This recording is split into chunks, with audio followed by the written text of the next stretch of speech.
Hello friends, welcome to our YouTube channel civil services dream. तो friends, आज की इस वीडियो में हम लोग यूपी पीसीएस 2021 की टेस्ट सीरीज़ में टेस्ट 71 सॉल्व करेंगे। इसमें ज्योग्राफी के कुछ न्यू इंपॉर्टेंट क्वेश्चंस हैं, उन्हें डिस्कस करेंगे। तो आइए स्टार्ट करते हैं। क्वेश्चन नंबर 1 में देखिए, इसमें है पश्चिमी राजस्थान की मिट्टी में किसकी मात्रा अधिक है।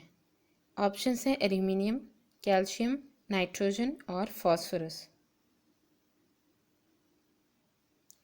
क्वेश्चन 1 का करेक्ट आंसर है ऑप्शन बी, कैल्शियम। पश्चिमी राजस्थान, वहाँ पाए जाने वाले जितने भी ज़िले हैं, ठीक है, इसके अंतर्गत जो ज़िले आते हैं जैसे जैसलमेर है, बीकानेर है, बाड़मेर है, पाली है, सीकर है, इसी तरीके के जितने भी आदि जो ज़िले हैं, ठीक है, वहाँ उन ज़िलों की जो मिट्टी है उनमें चूना बहुत पर्याप्त मात्रा में, पोटाश और चूना ये दोनों ही पर्याप्त मात्रा में वहाँ पे मिलता है। तो चूना क्या है, कैल्शियम के लवण है, ठीक है। तो इस वजह से यहाँ पे जो कैल्शियम है, कैल्शियम जो मिनरल है, लवण है, ठीक है, वो वहाँ पे जो है अधिक मात्रा में या यूँ कहें पर्याप्त मात्रा में पाया जाता है। इस आधार पर क्षारीय एवं लवणीय, मतलब ये इनका जो नेचर होता है वो क्षारीय और लवणीय होता है, ठीक है। तो इसलिए हम कह सकते हैं कि जो कैल्शियम की मात्रा है वो यहाँ पे अधिक पाई जाती है पश्चिमी राजस्थान के जितने भी एरिया हैं, तो वहाँ जितने भी जिले पाए जाते हैं। नेक्स्ट क्वेश्चन है क्वेश्चन नंबर 2। इसमें है करेवास मृत्तिका जो जाफरान यानी केसर का एक स्थानीय प्रकार है, ये के उत्पादन के लिए उपयोगी है। ये पाई जाती है कश्मीर हिमालय में, गढ़वाल हिमालय में, नेपाल हिमालय में, पूर्वी हिमालय में या उपयुक्त में से कोई नहीं।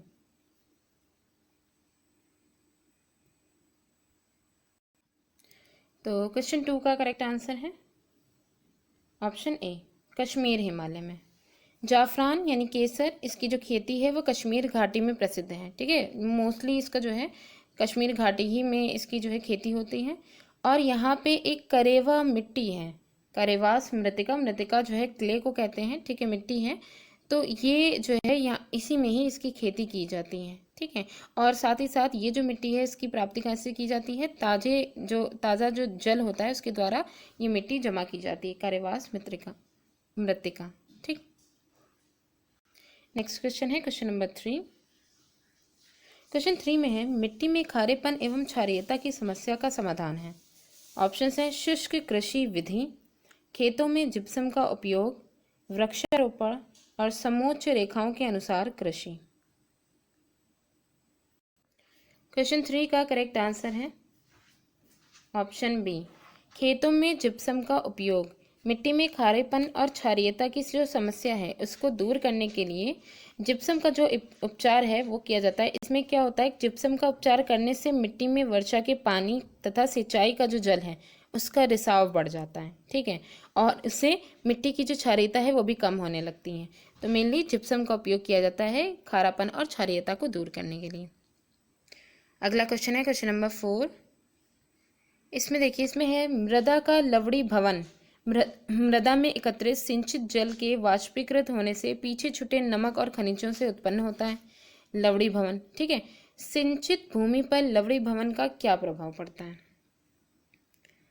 तो ऑप्शंस में देखिए, इसमें है यह फसलों के उत्पादन में अत्यधिक वृद्धि लाता है, यह कुछ मृदाओं को अपारगम्य बना देता है, यह भौम जलस्तर को ऊपर ले आता है, और यह मृदा के जो अवकाश होते हैं खाली जगह उनको जल से भर देता है।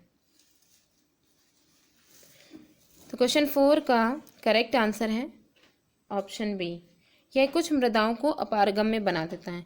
मृदा का जो लवणी भवन है, ठीक है, सलाइन बिल्डिंग, ये मृदा में एकत्रित जो सिंचित जल होता है, मृदा में जब सिंचाई के बाद जो जल वहाँ पे एकत्रित हो जाता है, जब वो भाप बन करके उड़ जाता है तो उस जल में उपस्थित जो खनिज लवण या नमक सॉल्ट जो भी उपस्थित रहते हैं वो वहाँ पे इकट्ठे, अगर वो सॉल्टी वाटर होगा तो ज़्यादा वो सॉल्ट होगा, ठीक है, वो वहाँ पे इकट्ठा हो जाते हैं। और फिर क्या होता है, सिंचित भूमि पर लवणी भवन जब पूरी तरीके से लवण अपनी जो मतलब एक लेयर ऐसी बना लेते हैं तो उससे क्या होता है कि फिर वो जो मिट्टी होती है वो अपारगम्य होती है, अब वहाँ से पानी का रिसना मुश्किल हो जाता है, ठीक है, तो वो अपारगम्य बना देती है। तो ज़्यादातर ये होता है कि कुछ मृदाओं को ये अपारगम्य बना देते हैं। नेक्स्ट क्वेश्चन है क्वेश्चन नंबर 5। इसमें है मध्य प्रदेश में निम्नलिखित में से किस जिले में मृदा अपरदन मिट्टी का कटाव की समस्या है।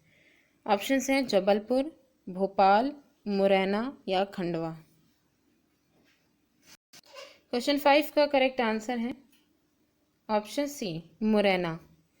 मध्य प्रदेश में चंबल और अन्य नदियों के द्वारा अवनालिका अपरदन जो होता है उसके कारण मुरैना, भिंड और ग्वालियर, ये सब जो जिले हैं इनकी भूमि भीहड़ और बंजर हो गई है।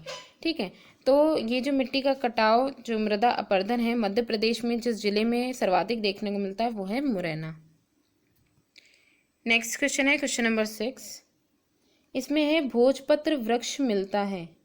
ऑप्शंस हैं अरावली पर्वतमाला में, हिमालय में, नीलगिरी श्रृंखलाओं में या विंध्याचल पर्वतमाला में। क्वेश्चन 6 का करेक्ट आंसर है ऑप्शन बी हिमालय में। भोजपत्र वृक्ष, ये इसको हम बिर्च भी बोलते हैं। ठीक है, भोजपत्र जो है इसको बिर्च भी कहा जाता है, बिर्च इंग्लिश में बिर्च कहा जाता है। ये वृक्ष हिमालय क्षेत्र में पाए जाने वाला ये वृक्ष है और इस वृक्ष का सफ़ेद कागज़ की तरह दिखने वाला जो छाल है उसका प्रयोग प्राचीन काल से ही लिखने में किया जाता है, लिखने के लिए इसका यूज़ किया जाता है। और ये अल्पाइन वन जो हैं उनमें भी ये मोस्टली पाए जाते हैं, तो हम ये कह सकते हैं कि ये हिमालय जो क्षेत्र हैं वहाँ पे ये मोस्टली मिलते हैं। ठीक है, भोजपत्र वृक्ष। नेक्स्ट क्वेश्चन है क्वेश्चन नंबर 7। इसमें है निम्न में से किसे जंगल की आग कहा जाता है। ऑप्शंस हैं Bauhinia variegata, Jacaranda mimosifolia, Butea monosperma, Tectona grandis. Question 7 का करेक्ट आंसर है ऑप्शन सी ब्यूटिया मोनोस्पर्मा।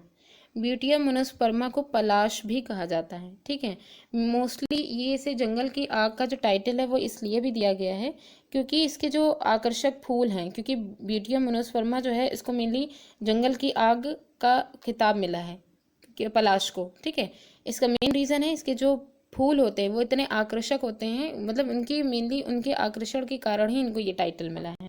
और दूसरा, इसे वही ढाक और पलाश के नाम से भी इसे जाना जाता है और इनके जो फूल हैं उनको उत्तर प्रदेश का राजकीय पुष्प भी घोषित किया गया है। ठीक है, इस पर स्टैंप लग चुका है और उत्तर प्रदेश के राजकीय पुष्प से जब क्वेश्चन आता है तो उसमें पलाश का फूल ही बताया जाता है। ठीक है, पलाश का फूल है। नेक्स्ट क्वेश्चन है क्वेश्चन नंबर 8। इसमें है निम्नलिखित में से तत्वतः कौन सी एक हिमालयी वनस्पति की जाति नहीं है। हिमालयी वनस्पति जो है उसकी जाति कौन सी नहीं है। ऑप्शंस हैं जूनिपर, महोगनी, सिल्वर फर या स्प्रूस। क्वेश्चन 8 का करेक्ट आंसर है ऑप्शन बी महोगनी। महोगनी ये जो वृक्ष है, ये जो वनस्पति है, ये मूलतः उत्तरी एवं दक्षिणी अमेरिका के उष्णकटिबंधीय क्षेत्र के वृक्ष हैं। ठीक है, महोगनी वृक्ष, ये वृक्ष मुख्य रूप से वेस्ट इंडीज, मध्य अमेरिका एवं दक्षिण अमेरिका में पाया जाता है और बाकी यहाँ पे जितने भी तीनों ऑप्शन दिए गए वो सब हिमालयी क्षेत्र में पाए जाने वाले वृक्ष हैं। तो सिर्फ यहाँ पे हिमालयी क्षेत्र में जो वनस्पति नहीं पाई जाती है वो है महोगनी। ठीक है, चारों में। नेक्स्ट है क्वेश्चन नंबर 9। इसमें है नीचे दो वक्तव्य दिए गए हैं, एक को कथन और दूसरे को कारण कहा गया है। कथन में कहा गया है कि प्रायद्वीपीय भारत में सिंचाई का एक प्रमुख साधन है तालाब। ठीक, कारण बताया गया है कि प्रायद्वीपीय क्षेत्र की अधिकांश नदियां मौसमी हैं। तो कूट की सहायता से हमें इसका आंसर देना है। ए मतलब ऑप्शन में दिया गया है कि दोनों ए तथा आर सही है और आर ए की सही व्याख्या है करता है।